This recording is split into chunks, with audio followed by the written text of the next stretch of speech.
Amis et fans de Live Your Empire, bonsoir. Comment allez-vous? J'espère que vous allez bien.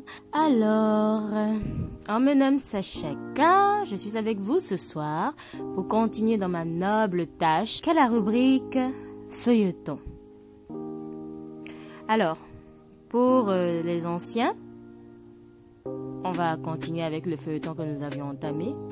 Et pour les nouveaux, il y a un feuilleton que nous abordons à chaque fois que le précédent finit. Et le feuilleton actuel qui passe, c'est bien évidemment Piège du destin. Alors sans plus tarder, scotchez-vous à vos divans. Restez câblés parce que nous allons commencer. Piège du destin de Mr. Yao Kumonji Midorouin.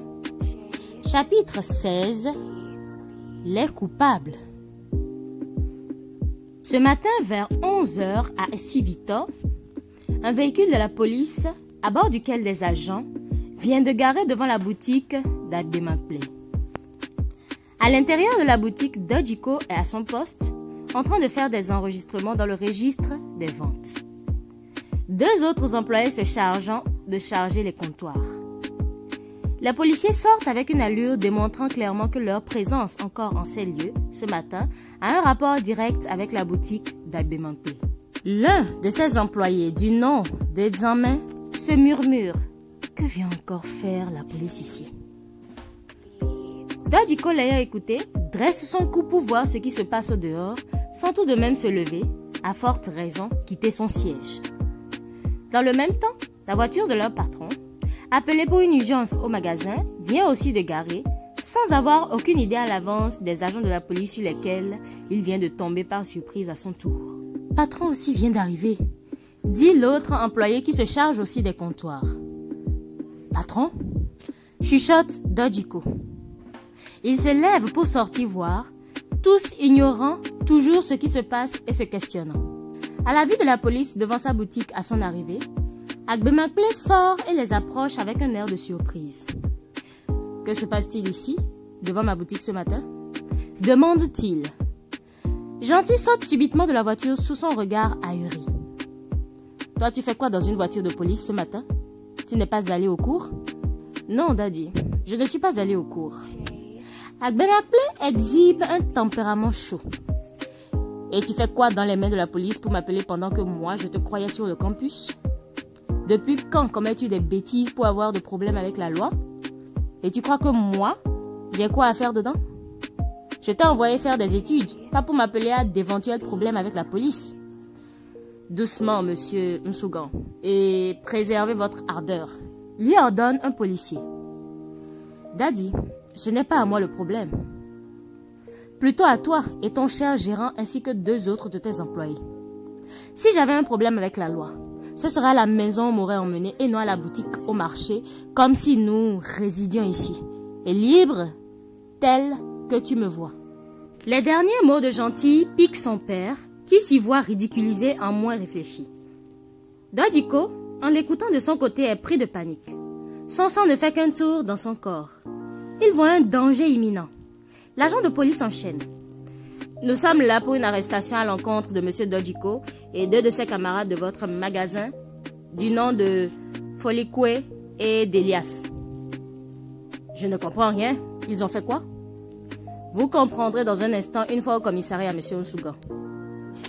Pour Dojiko à la porte, le danger n'est point imminent. Il est réel et à sa taille. Par instinct, il veut se sauver, prendre la poudre d'escampette. Il trébuche malheureusement au premier pas et glisse.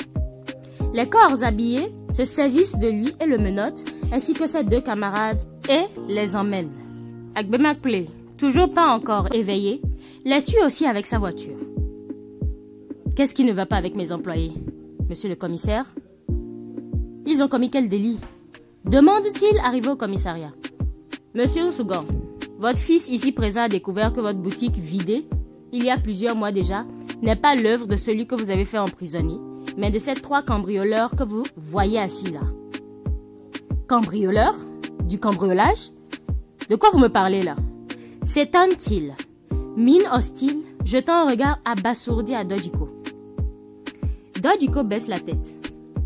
C'est vrai cette grave accusation contre toi, Dojiko? Dojiko, dans un premier temps, veut nier, mais une entrée dans le commissariat dans le même temps le fait tâtonner. Une jeune femme avec laquelle il a eu une aventure ces derniers mois et avec qui il sortait presque tous les week-ends. Il a vite compris qu'il s'est fait traquer et pris. Agbemakple l'approche, très fou de rage, et lui afflige une belle claque du dos de sa main droite sur la joue, à lui faire tomber la mâchoire. Dojiko reçoit le soufflet, tel un circuit électrique pénétrant sa tête. Il voit les étoiles. « Comment as-tu pu ?» lui gronde-t-il, on dirait un roulement de tonnerre. Dojiko reste sans mots. « Et vous, Folikwe et Elias, vous êtes de mèche avec lui pour me faire un tel coup ?» « Maintenant, vous allez vous calmer, monsieur. » lui ordonne le commissaire. « Me calmer? Me calmer, vous me demandez? Avec tout ce que je vois là? Ici, c'est le commissariat et non votre maison. Et vous ne faites pas la loi ici. » Lui rafraîchit la mémoire le commissaire pour qu'il se ressaisisse un peu. « Daddy, combien de fois ne t'avais-je pas averti? N'ai-je pas essayé de te ramener à la raison? Mais en vain. » Lui demande à son tour Gentil, dont la furie se lie sur tout son corps, ses nerfs dehors, tel un enragé, prêt à bondir sur son pire ennemi et le dévorer avec la pure bestialité. Moi, je veux juste savoir comment ils ont fait pour vider la boutique sans laisser aucune trace et qui les a arrêtés. C'est votre enfant, comme je vous l'ai déjà dit, qui a mené ses propres enquêtes pour nous rapporter les faits hier. Répond le commissaire. Agbemakple jette un regard à Gentil. Toi, tu as enquêté? Oui, j'ai enquêté. Je n'ai jamais été convaincu de ton accusation sans preuve tangible à l'encontre de Maounion qui, de surcroît, vivait dans ta propre maison avant le vol. Tout ce qui l'inculpait ne m'était qu'un embrouillamini. Tu connais très bien Maounion et pourtant...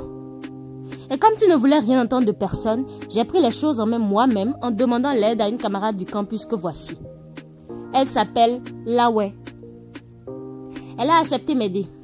Elle a fait le plus grand travail en se sacrifiant pour que vérité soit et que le juste soit rétabli. Et comment avez-vous fait?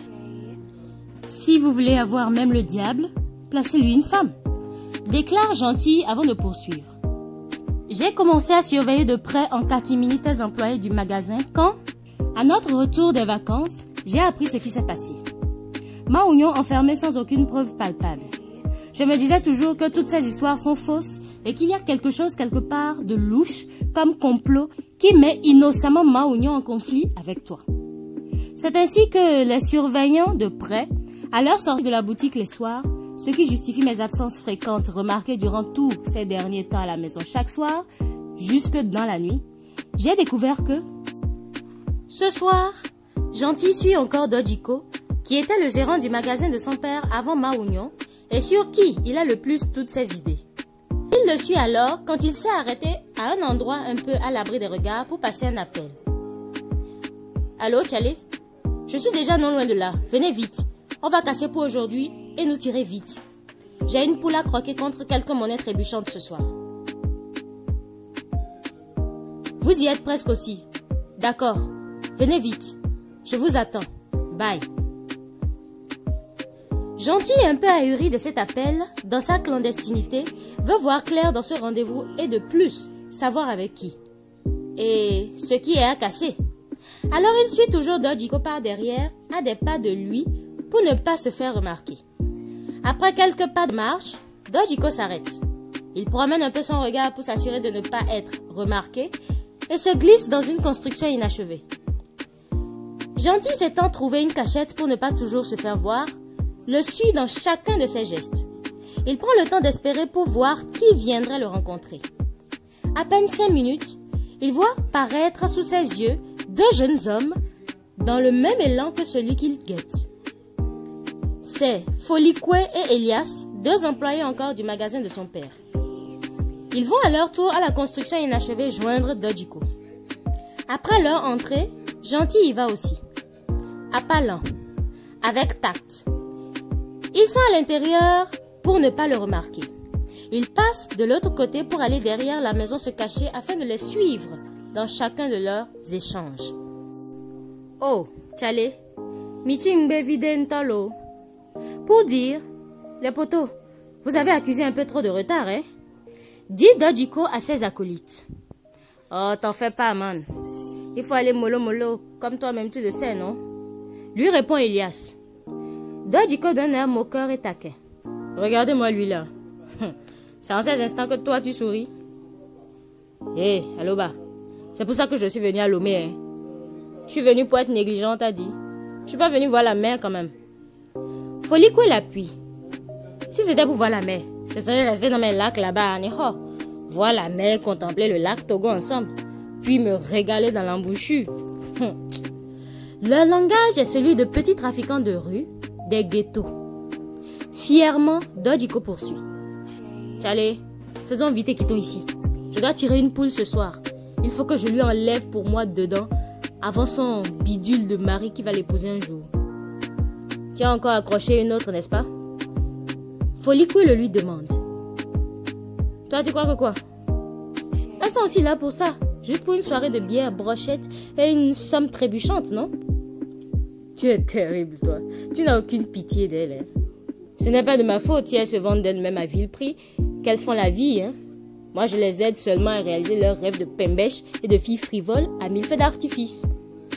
Ces filles stupides qui se veulent les civiliser ainsi et qu'elles aient de la classe là. Personne ne les raisonne.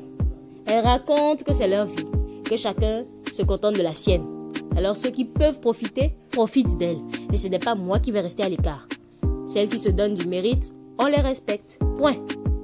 Mais ces mendiantes masquées en échange de leurs cuisses légères et qui se la jouent les prostituées ouvertement déclarées ont encore tous les mérites qu'elles. Assez pour tes coups de gentleman que tu te prends aussi comme elles. Sors le pognon. Ordonne Elias. Partageons pour ce soir et déguerpissons d'ici. Le temps joue contre moi. Dojiko fourre la main au fond d'une poche d'un pantalon sous ce qui est sur lui et sort une somme d'argent en billets pliés. Pour cette semaine n'a pas produit. Tov Yao. Nous n'avons que 135 000 francs CFA. Vous deux, vous prenez 35 000 francs. Chacun. Je garde le reste. Je suis le boss.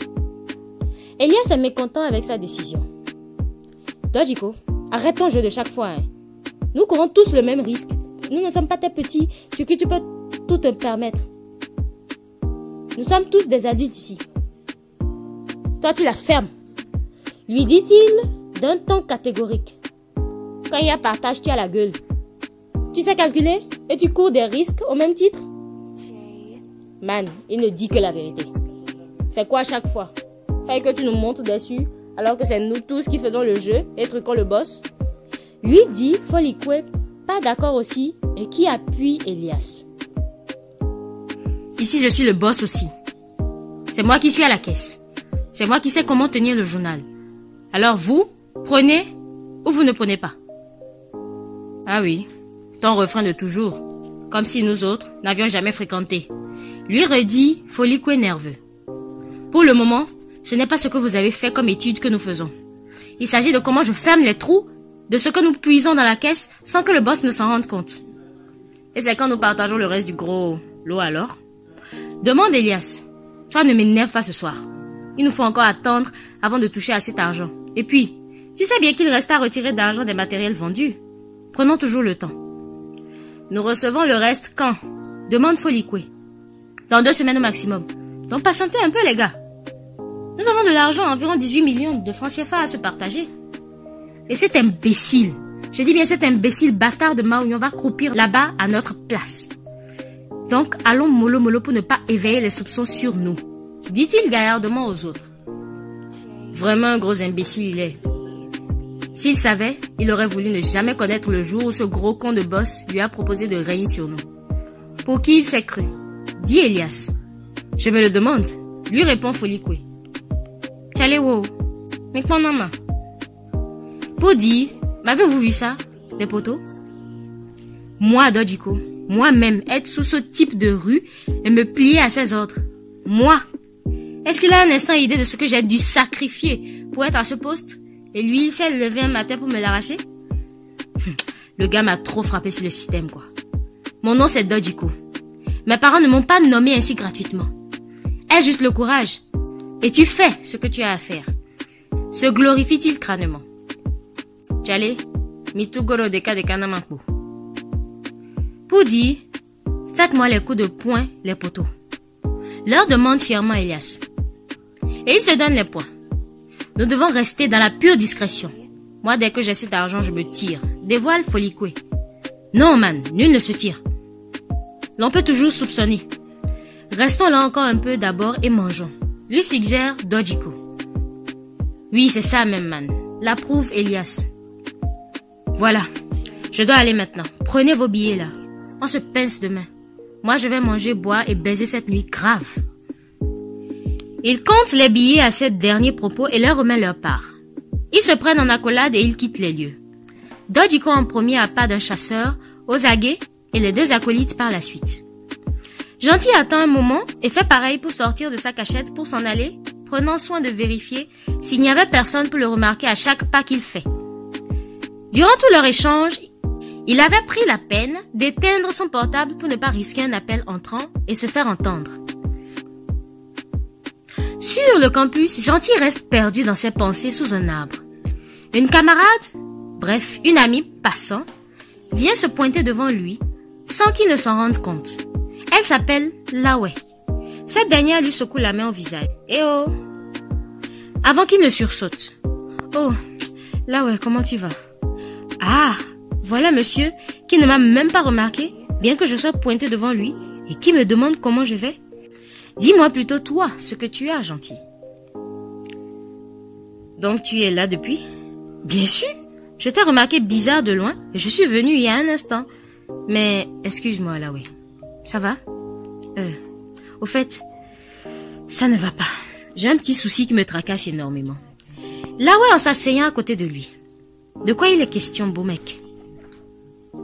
Gentil lui prend une main. Lawe. J'ai besoin d'aide, mais je ne sais comment l'obtenir. Ah bon? Et de quoi s'agit-il?